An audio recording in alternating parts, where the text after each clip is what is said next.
Joy has been with me now for about 3 months, I think, going over about 5 or 6 jobs.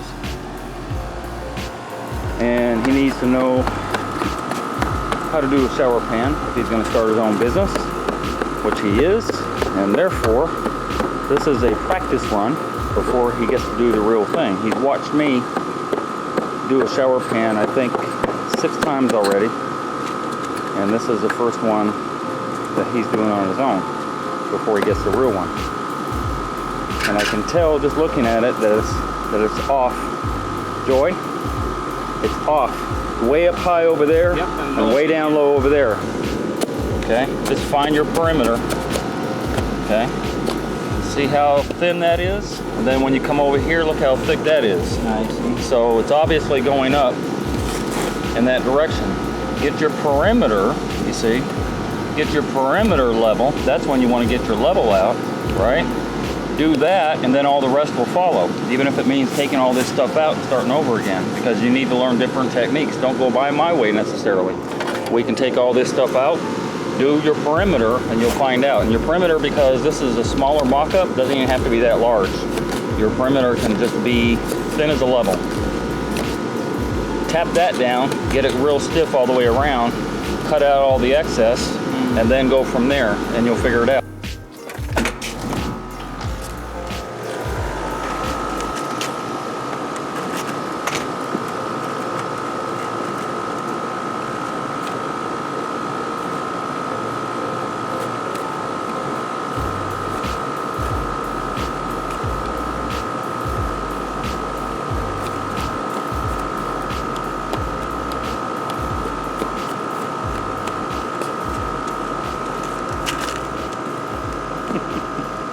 I'm not laughing at you, I'm laughing with you. Are you laughing with me too? Yeah? You're sweating a little. Oh, yeah. Yeah, this isn't even real.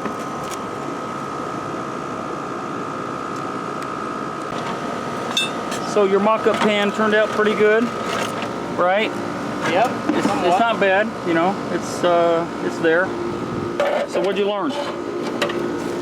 You learned a lot of stuff. Little tiny adjustment can make a big difference. Little tiny things. So Joy was complaining that he didn't have a level because we got a very long one and then we got a 2-foot level. But what I'm suggesting to him, and what I said earlier, is that I have a 2x4 out here for nothing else. If it's screed board or if it's packing down the mortar or whatever, voila, you got a 12-foot level, which is all you need for this little mock-up. And I'm probably about a 1/16 of an inch off there. And a 1/16 of an inch off there, that's level. And maybe, yeah, 1/16 there. So I'm about a 1/16 all the way around, it seems like.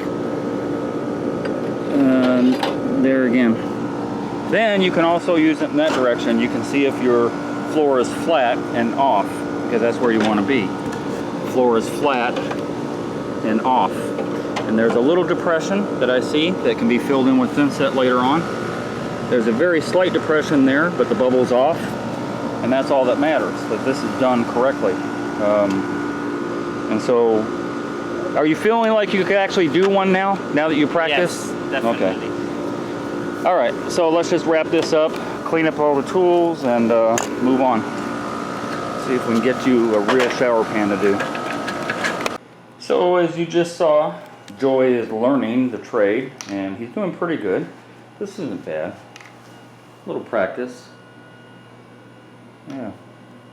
Anyway, this is dried overnight, and what I normally do is I screed out some thinset around the drain, because I found that thinset around any area, the red guard sticks to it a lot better. I didn't do it in this case. I just went ahead and put the silicone right around the drain without the thinset first, but normally I would put thinset there, then the silicone around the edge, so that there's no water penetration possible. And then I red guard the entire pan, and I do that with a brush. But today I'm going to use Flex Seal. Why? I don't know. Something fun to do, something to try out, because everybody's seen the commercial, I'm sure. I've gotten quite a few comments on different videos about using Flex Seal on a shower. Would Flex Seal work? Probably. I'm assuming it would. There's no way to tell until I test it out. So I'm gonna saturate this thing. I say saturate. I'm gonna do a coat like I would with RedGuard. The only issue I have is the corners, because normally I fill those corners in, get them really tight so the pan liner is not pushed out. But I'm just going to assume that this is going to be a redo. This is my mock-up that I use a lot, and I'm just going to have to redo this after I've done my experiment. But I'm put one coat in here like I would normally do. I'll wait overnight. I'll get in the corners really well, and then I'll put a second coat on tomorrow, and then I'll fill it with water the rest of the way and see if it's waterproof, which I'm almost certain it will be. And we'll let the water sit in there for a few days. Would it be possible to use this rather than RedGuard or Aqua Defense or Billy May, or not Billy May? What's his name? Phil Swift. Phil Swift, Flex Seal. Would it be possible? Yes, it would. However, this is about $12 a can, and I believe it would probably take you at least 4 or 5 cans to spray, and there'd be some there'd be some waste on this for sure. Whereas a gallon pail of RedGuard or Aqua Defense or any of those liquid topical membranes are about $50. So you're going to spend $60, $70 at least to do it with this. But we'll see how it works out. And I was lucky enough that they're starting to make white now, because all I saw in the commercials was black. So now they have both black, white, and they also have clear. Although I don't know why somebody would want clear, because you kind of want to see what you're spraying this on. And of course, look at it's just getting absorbed, just getting soaked into this pan. That's why I said it would probably not be a practical endeavor to use this solely as your waterproofing for a shower. I think your pan would take up probably 2 or 3 cans. Ooh, we got a crack going on. Let's fill that crack in. Also, I make sure that I get up against the edge, same as I would with RedGuard. Make sure I get the edge really good so water doesn't seep into there. And then of course the corners is going to need it really well too. And just so you know, it does smell like paint.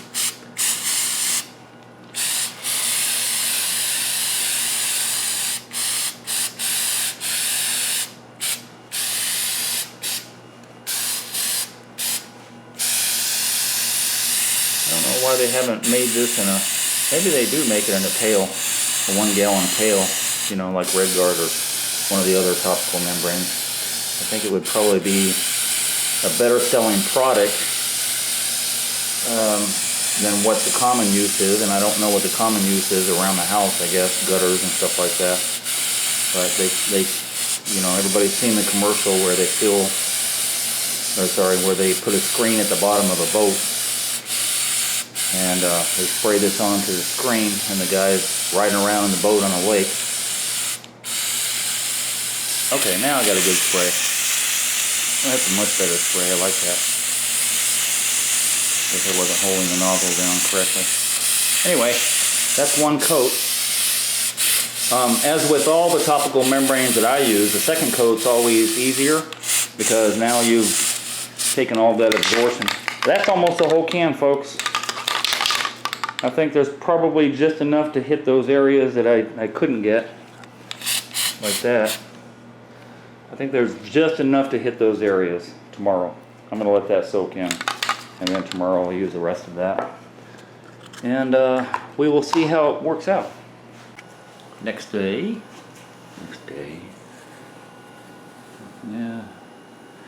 It does feel like it's water impenetrable. I don't have a lot of this stuff left. If I have a concern about the corner here, which I was not able to do some caulking in there, because I don't want the... Ooh, it's sticky. I don't want to...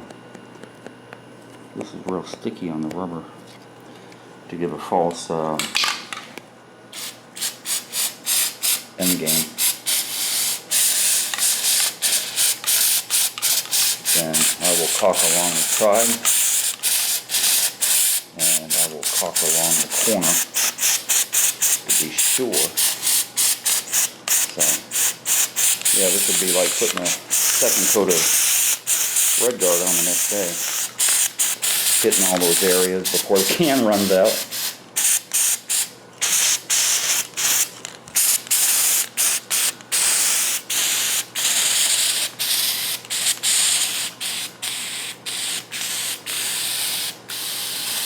Yeah, can's empty.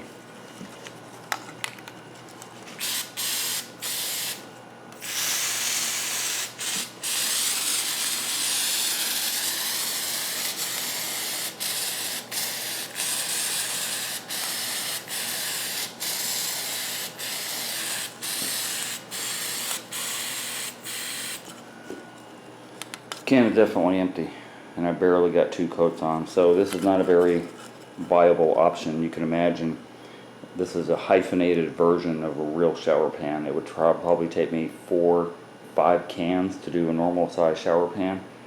Not a viable option at all. Plus, I don't like the way it did not stick to the side the way a RedGuard does, although I brush on RedGuard and I only sprayed this. Given that, I'm going to probably caulk in the edge there, because I'm normally not dealing with that with RedGuard and pushing those corners in. I don't want water to get through there and give a false result. So probably along the edge here too, where I'm brushing in my RedGuard, because obviously there's a separation, which I don't run into with RedGuard. So I'll do the perimeter caulking, I'll do the corner caulking, and then I'll fill it up with water later on today. Enough time for the caulking to set up, which I've done on the perimeter.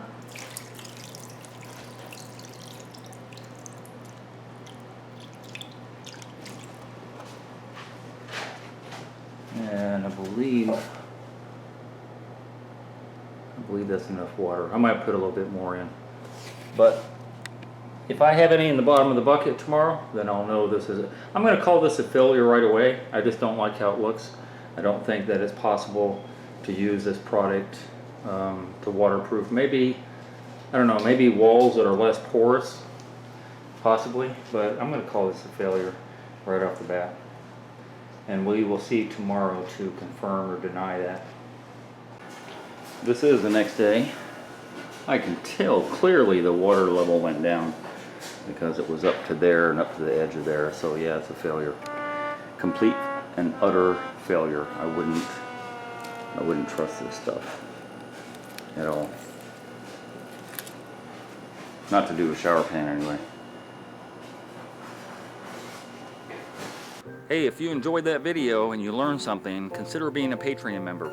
$5, $10, $15 a month would help me greatly produce more videos. I make nothing from YouTube at all. If you're gonna call me for advice, please donate $50 for 30 minutes. My link to my PayPal and my Patreon account is down below. And if you haven't already, hit the subscribe button and hit the bell so you get immediate notifications as soon as I post videos. And thank you very much for your support.